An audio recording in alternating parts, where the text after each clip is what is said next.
पूजनी बाबा, पूजनी गुरु माँ, भगवान भोलेनाथ माँ कामाख्या जी को मेरा, मेरे परिवार का प्रणाम।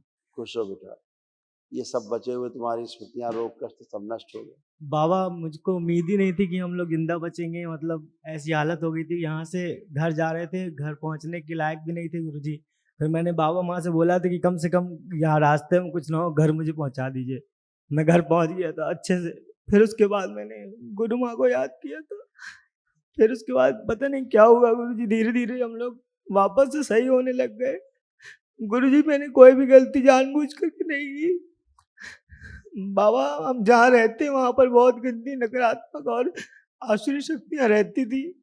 हमारा उनसे दरबार ने छुड़ाव करवा दिया था, हम स्वस्थ हो गए थे। पर वो हमारा वहां पर अधिकार है गुरुजी, पैतृक संपत्ति में, और हम उसको पाना चाहते थे, क्योंकि हम उसके अलावा हमारा कोई रास्ता नहीं है कि हम कहीं और जाके रह सके। उनके साथ हमें नहीं रहना। पहले भी बाबा मैंने दरबार से प्रार्थना की थी, उन्होंने लड़ाई झगड़ा किया, मैंने उनसे बहुत बार प्रार्थना करी कि मुझको मेरी जगह में हिस्सा दे दो।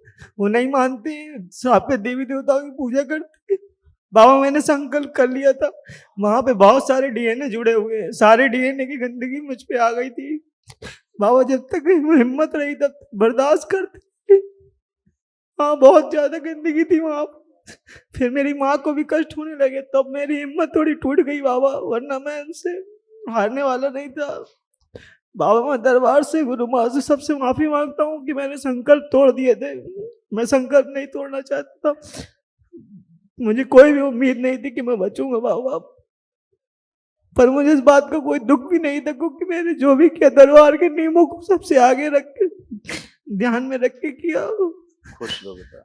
बाबा मैं दरबार का प्रचार का कार्य भी कर रहा था, मुझको कुछ लोगों ने दरबार का प्रचार कार्य करने से रोका और बहुत कुछ किया उन्होंने। बाबा सब जगह से तकलीफ ही तकलीफ दी।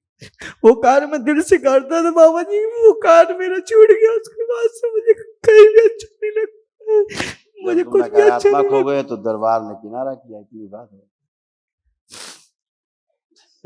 नकारात्मक है तो नहीं हो रहा है, बचना है, क्योंकि नकारात्मक लोग आपको सिर्फ नकारात्मक कर सकते हैं जी। ठीक, उनका काम ही है, वो नकारात्मक है, दूसरे को नकारात्मक करेंगे। वो कष्ट में है, दूसरों को कष्ट में लाएंगे। वो मर रहे हैं, दूसरों को मारेंगे। तो इसीलिए दरबार है, आप देखते हो, अंधा भी अगर इस दरबार के बारे में देखे, सोचे, तो उसे दिख जाता है कि ये दरबार है, यहाँ ईश्वर मौजूद है। जी गुरुदेव। है ना। ये सब तुम्हारे रोग कष्ट थे, सब बच्चे सब नष्ट किए गए, कोई शेष नहीं। देखो बाबा ये आपके दरबार। थैंक यू बेटा, धन्यवाद। खुश हो। देखिए तुम्हारे सब रोग कष्ट। ब्रेन डिसऑर्डर था, बाइपोलर डिसऑर्डर था, ब्रेन स्ट्रोक की स्मृति थी, शरीर में अकड़न जकड़न रहना, प्राइवेट पार्ट में गंदे स्पंदन होना, आंतों में घाव बन रहे थे, लीवर सिरोसिस था, पैनिक अटैक आना, बुद्धि बंधी हुई थी, किडनी श्रिंक हो रही थी, स्वयं से घृणा होना, यूरेटर में पस पड़ रहा था, लंबर स्पॉन्डिलाइटिस था, नकारात्मक सोच और विचार आना, हड्डियों में गलन हो रही थी, पेट में दर्द होना, वीर्य नाश कराने वाली स्मृति थी, कैंसर की स्मृतियां थी अंडकोश में, प्रोस्टेट में, कोलोन में, लंग्स में और रीढ़ की हड्डी में। इतने सारे रोग कष्ट थे जी बाबा जी, सब नष्ट किए गए, अब कुछ शेष नहीं। अब एकदम टनाटन ऐसे ब्रेन बनता जा रहा था, देखो कैसे खतरनाक। देखो